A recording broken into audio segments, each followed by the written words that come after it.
E como prometido, eu estou aqui firme e forte na quinta-feira falando do quinto episódio de Entrevista com o Vampiro. E, gente, esse episódio me quebrou de tantas formas que não consegui nem vou falar aqui pra vocês o quanto foi, sabe, louco esse episódio e triste do começo ao fim.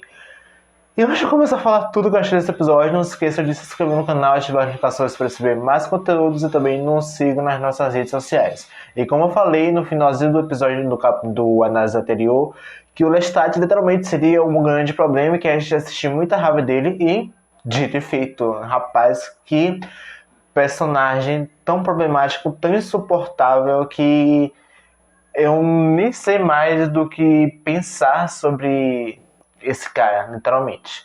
Aqui o episódio já começa tratando as imprudências da Cláudia, né, perante a todos esses sentimentos enraizados nela, a própria depressão, a própria quase suicídio que ela cometeu ali com ela, e toda essa raiva, esse vazio que se acumulou aqui dentro dela, e que a única forma que ela consegue expressar isso é matando as outras pessoas. Só que essas mortes já é um problema, já que, como ela é uma jovem vampira, então ela não entende como é enterrar corpos e, sabe, continuar seguindo a vida dela. E isso faz as policiais investigarem esses casos, já que os corpos submergiram, né, e como estavam perto do rio, então eles procuraram investigar. Mas uma coisa que eu ainda estou querendo entender é que há um certo política e barra investigação, barra casos pessoais, que eu ainda não entendi, porque a gente viu, né, um dos carinhas lá que já apareceu desde o primeiro episódio, procurando eles, querendo alguma ajuda, e depois, seguidamente, os policiais aparecem na casa deles, sabe, como se tivesse uma certeza que eles iam encontrar coisas lá. Então eu achei muito estranho essa questão, sabe, sendo trabalhada e não explicada. Eu queria muito que conseguisse explanar ainda mais esses pontos, tentar dar uma contextualizada e não, sabe, ó, a Cláudia fez algo, eles vão responder, mas e aí? Qual é o resto? Qual é a continuação dessa história? Não teve? Eu queria uma explicação melhor para tudo isso. Não ficar só, sabe? Ah, tá. Agora eles vão ter que pagar. Mas o que pega muito mais é depois disso, quando a gente descobre não só, né, os corpos ali misturados dentro da casa, como partes deles, das vítimas, como um fetiche da própria personagem, o que me deixa um pouco bizarro e ao mesmo tempo assustado. A gente descobre ali uma traição, né, do Lestat perante a esse relacionamento dos dois. A Cláudia meio que solta o verbo, fala tudo que pensa sobre a situação e também da relação problemática que é a do Luz e do Lestat, já que eles não conseguem, sabe, se dar bem.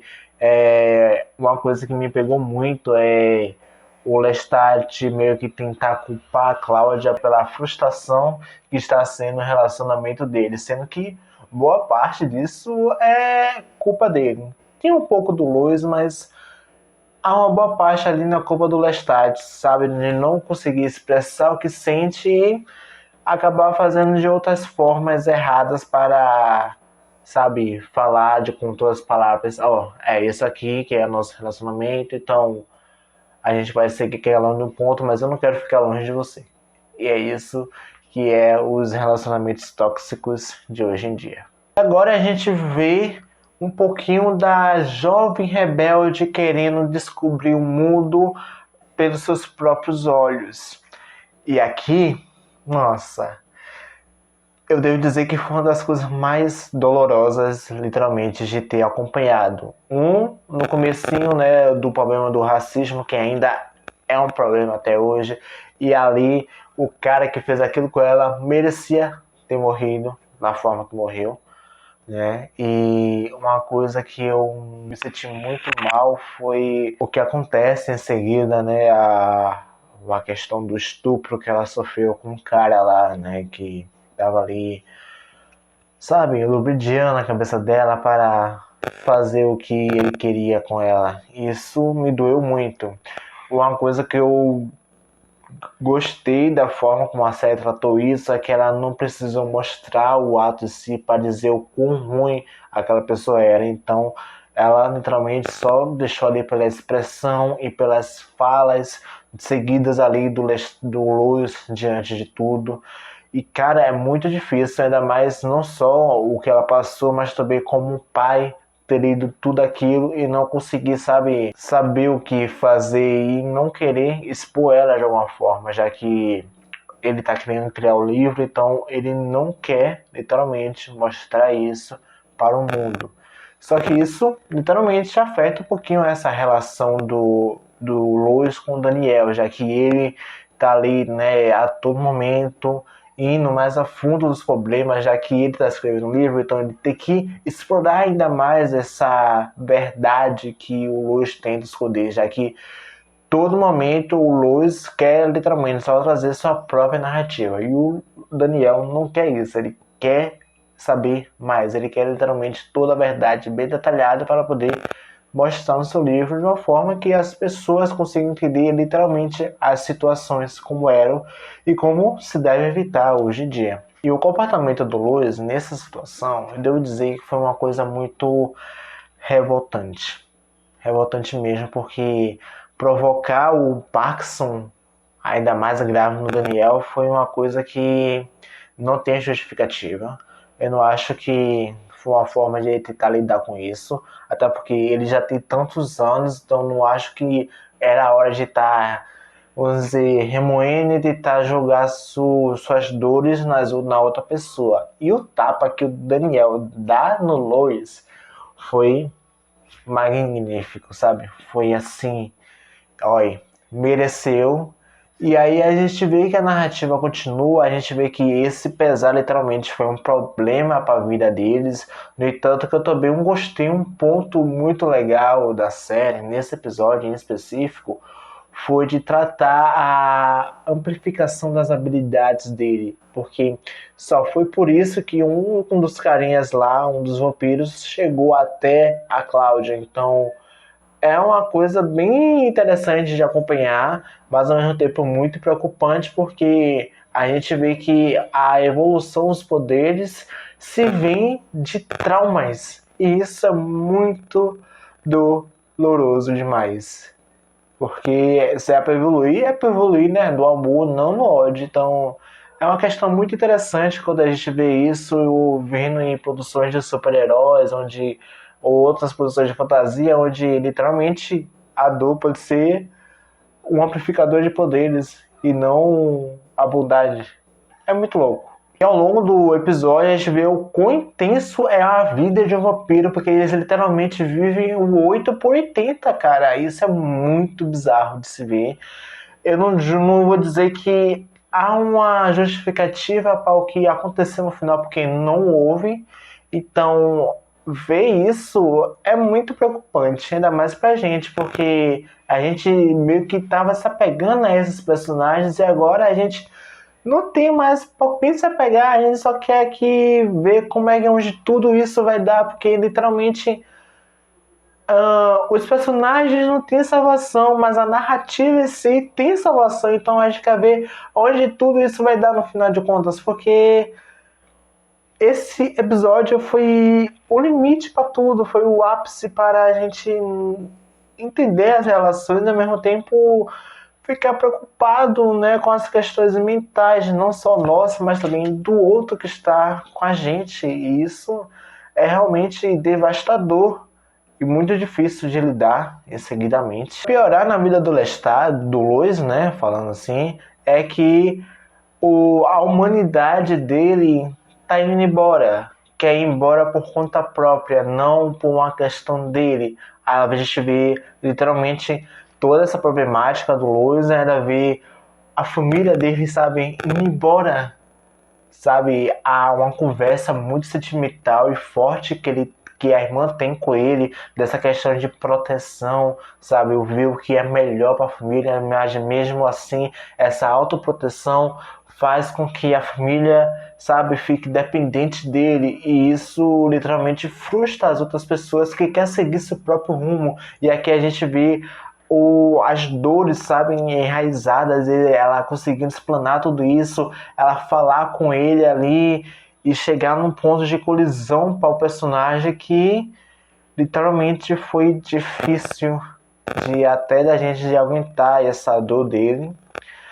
Uma coisa que eu gostei muito desse episódio é quando a Cláudia volta para ele, né, para casa, e literalmente faz o Lois abrir os olhos diante da verdadeira situação que está a relação dos dois. No entanto, que até o Lestat meio que começa a se comportar de uma forma assim, sabe, não vou dizer controversa, mas sabe, trazer um lado que a gente não queria ver. A gente vê que literalmente o Lestat vê a Cláudia como uma marionete, não vê ela como uma filha.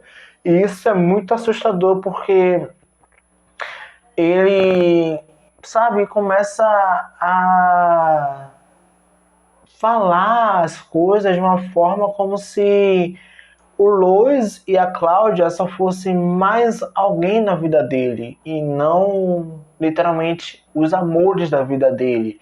E assim, gente, as coisas que vão acontecendo ali, a única coisa que eu vejo nessa situação, nessa briga que acontece deles dois, é a forma protetora como o Lois vê a Cláudia, sabe? Ele literalmente é um pai para ela, então ele fez tudo o que fez para proteger ela. E no entanto que o Lestat só queria, sabe, extravasar a sua raiva. Eu não tenho justificativas para o que ele fez, porque não existe, a partir do momento que você bate em alguém, que é seu amor, não existe amor.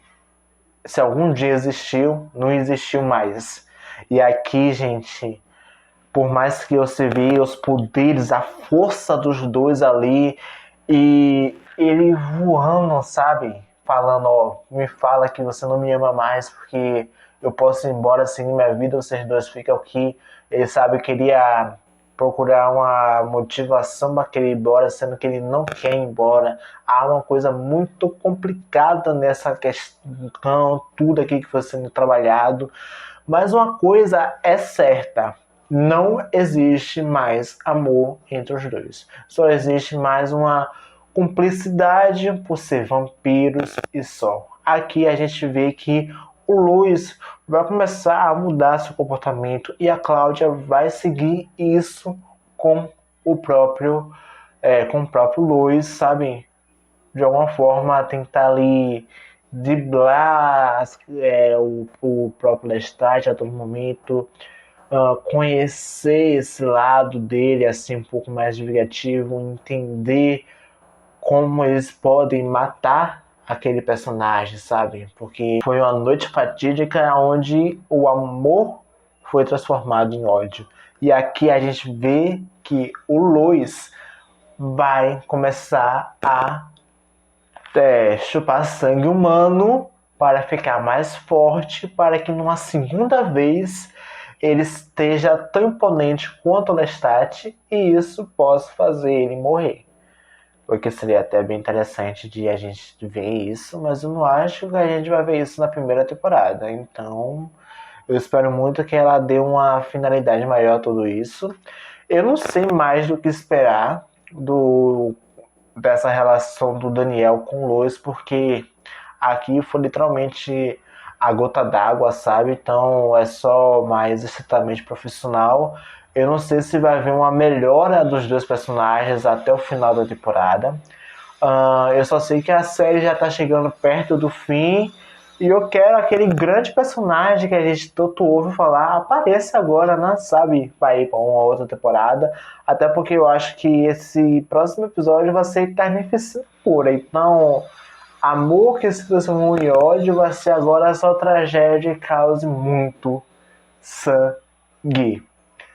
É isso, gente. Eu espero muito que vocês tenham gostado desse vídeo, que foi um completo desabafo, uma análise bem contextualizada de tudo. Não esqueça de se inscrever no canal e ativar as notificações para receber mais conteúdos quanto a esse. E até a próxima, gente.